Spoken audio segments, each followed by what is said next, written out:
This Galaxy S9 looks pretty sweet. Let's try out some of these new features.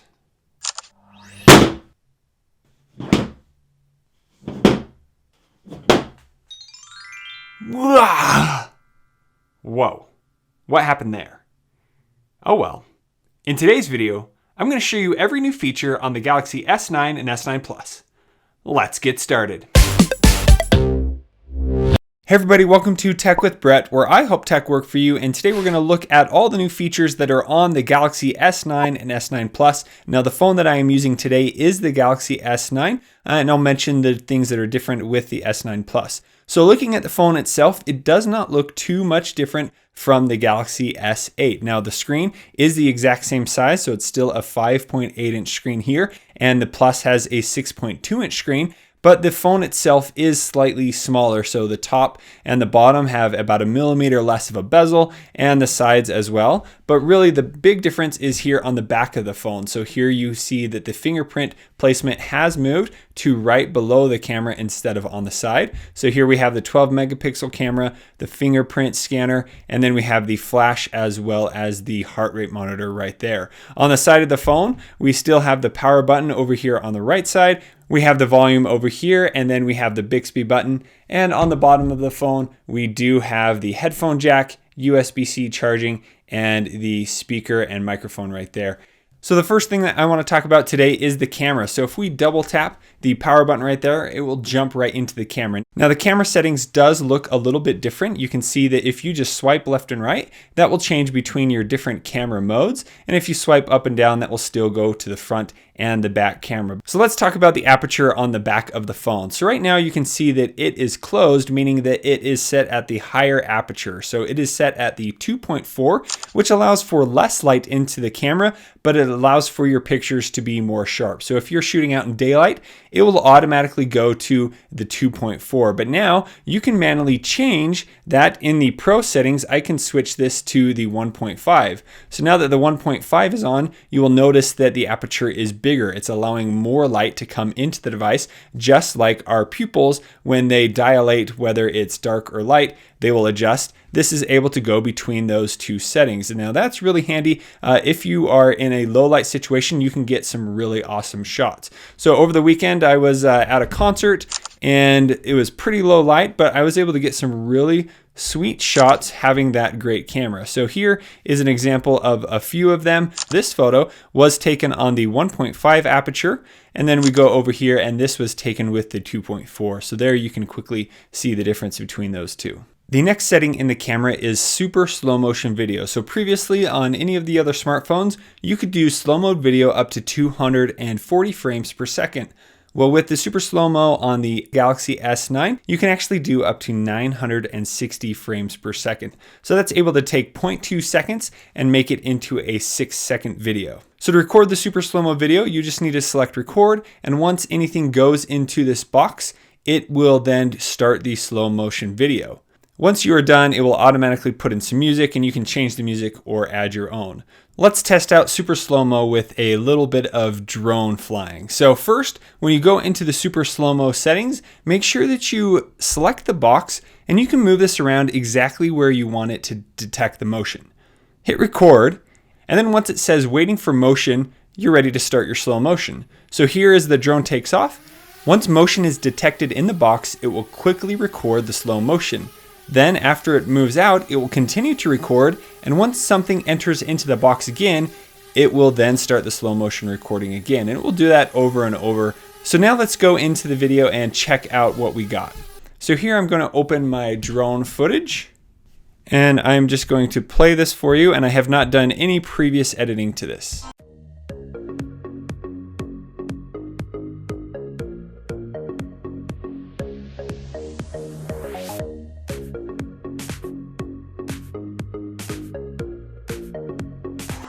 So after repositioning the camera, and you can see that the drone entered into the frame again, it goes into slow motion.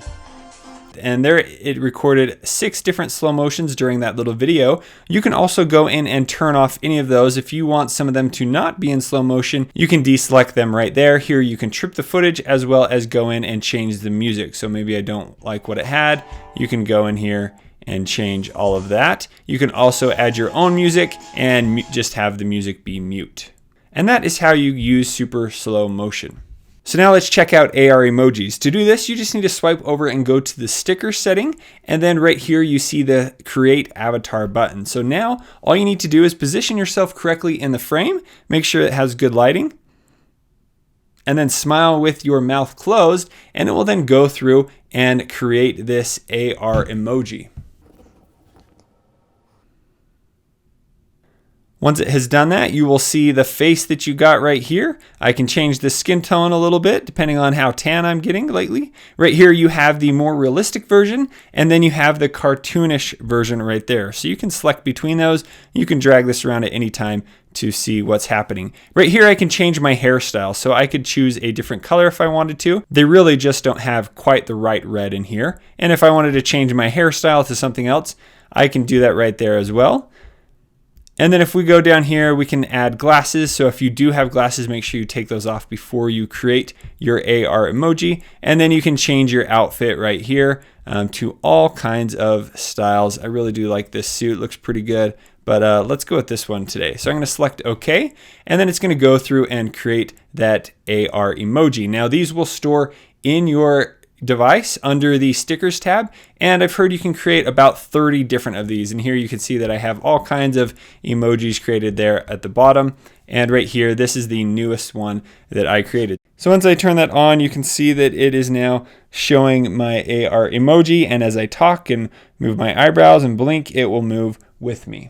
So there you go. You can also take pictures and record video, and that is how I made the intro to this video.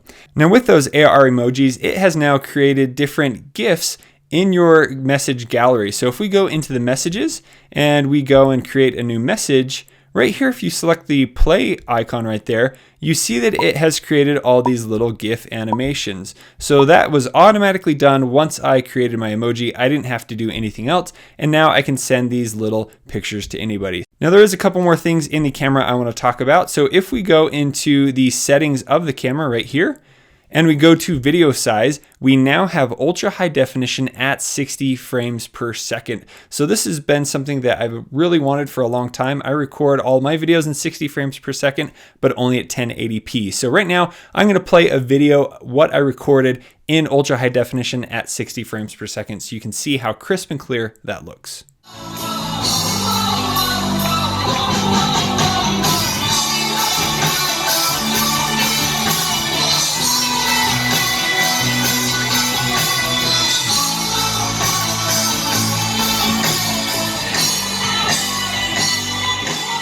So that's how great the video looks on this. I'm really impressed with it, really great colors, and with that new camera lens in the low light, it looked really stunning. So if you have the Galaxy S9 Plus, you will have the dual camera on the back. Now this is my Note 8 where it has those dual cameras, and that allows the background of the picture to be blurred out. If you want to see more about how to do that, you can check out my every Note 8 camera feature video. Moving on, let's head into the new Bixby Vision. So Bixby is Samsung's virtual assistant, and you can talk to Bixby just by holding down the volume button right here, or you can do Bixby Vision. I do want to quickly mention, if you want to turn off the Bixby Home, so if you push that button, it will automatically go into this setting. But if you want to quickly turn that off, you can just pinch the screen, swipe over here, and disable Bixby Home. You can also go into Bixby Home, select the settings, and then you can deselect open with Bixby button. So now if I select the Bixby button, it does not actually open up Bixby Home. So that's a quick tip right there. But Bixby Vision now allows you to do all kinds of different things. So first, right here, you can actually put on makeup. So let's say in the morning, I didn't want to get ready. I can come here and throw on makeup just like that. The next feature here is the text translate. So we can just take any text like this, and then all I need to do is hover the phone over that text, and it will automatically translate it into a different language. Now, right up here at the top, I have selected to go from English to Spanish, and you could have it choose the other way. And there are tons of different languages that you can use with that feature. So if you're traveling, it's really handy, so you can have that translation very instantly. Now the next setting here is image search. Here, if I have some type of image, Bixby will do its best to figure out what it is. So this is a Canon lens. It does think it's a Nikon, but it does know that it's a lens. So that's pretty cool. Then we have the Places feature. So Places allows you to see what's around you. So let's say you're traveling and you don't know what's local or nearby and you don't really want to travel around. You can just use Bixby Places to look around with your camera. So you can easily pick this up and look around and you will see what is available close by. Then you do have a wine feature, so you can scan wine and learn more about it. And then last, you can scan QR codes, and a few of those have been on the Galaxy S8 before. So now let's talk about the screen. So there's not much different here, but the screen can go brighter and dimmer than the Galaxy S8, which is really nice. But now with that big screen, so if you had an S7 before, you're thinking about getting this, you do have a 5.8-inch screen, so it allows you to have multiple apps on the screen very easily. So let's say that I'm messaging somebody, and then I go into my multi-window and I choose that I want to be watching YouTube videos at the same time. So here I have opened up both of those at the same time. Well, now I can select the center here and hit this button right here. And what that allows you to do is add that app pair to your home screen. So now I go home and you can see that I have YouTube and messages right there. So if I tap on that shortcut, it will instantly open up those two applications at one time, which is really nice to have. And you can add any two applications that are supported in multi-window. Now the next feature is the Edge notification pop-up. So I've done a video about this yesterday, you can check that out. But one of the coolest things is that when you get the pop-up notification, you can actually swipe down and quickly go right into that app. Now this will work with the stock message application. So there I swipe down and it jumped right into that message application so I can quickly reply to it. Next, let's talk about the performance of the device. So on the Galaxy S9, you have the Snapdragon 845 processor. Now on the previous phone, the Galaxy S8, it was Snapdragon 835. And on the S9, you have 4 GB of RAM, and on the S9 Plus, you have 6 GB of RAM. So there you have a little performance increase. So having that extra RAM in the bigger phone on the S9 Plus is very handy to have. That's what the Note has, and it has worked really well. Now next, one of the coolest things is the Galaxy S9 has surround sound. So up here at the earpiece at the top, this is a speaker, and then down here you have the regular speaker at the bottom. Now this does sound quite a bit louder than the Galaxy S8. Now this is tuned by AKG and it uses Dolby Atmos sound. So here's a little demo video where you can really hear how awesome that sounds.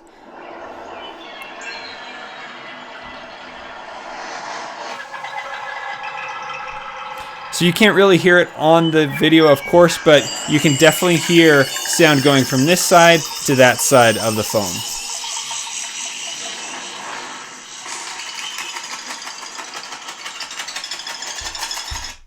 Now, if you're using your phone a lot to listen to videos or music without any external headphones, this is definitely a feature that is worth upgrading for. Give a thumbs up for that. Now let's talk about security. So on the Galaxy S9, you have a bunch of ways to secure your phone. So if we go into the settings here and we go under lock screen and security, you have a few options right here. One is intelligent scan. Then you have face recognition, iris scanner, and fingerprint scanner. And then you can also do the different pin code and patterns and all of that. But let's talk about intelligent scan. So intelligent scan combines the iris scanner and the face unlock together. But the problem with face unlock is during the night, it would not be able to see your face because it actually uses the camera to unlock the phone.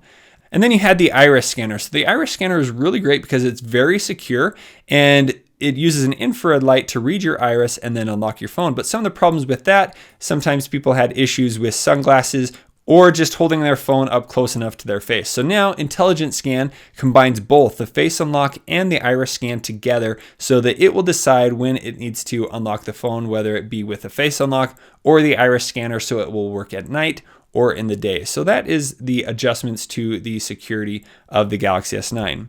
Now let's talk about a few quick updates to the home screen. So right now you can see that I am in portrait mode, but now if I turn it this way, the phone now supports landscape. So this is just a setting that if you pinch the screen and then go into home screen settings and scroll down, I have the option to go and turn off portrait mode only. So now I can see this. This is really handy if you have your phone in a dock and you're watching videos and going back and forth.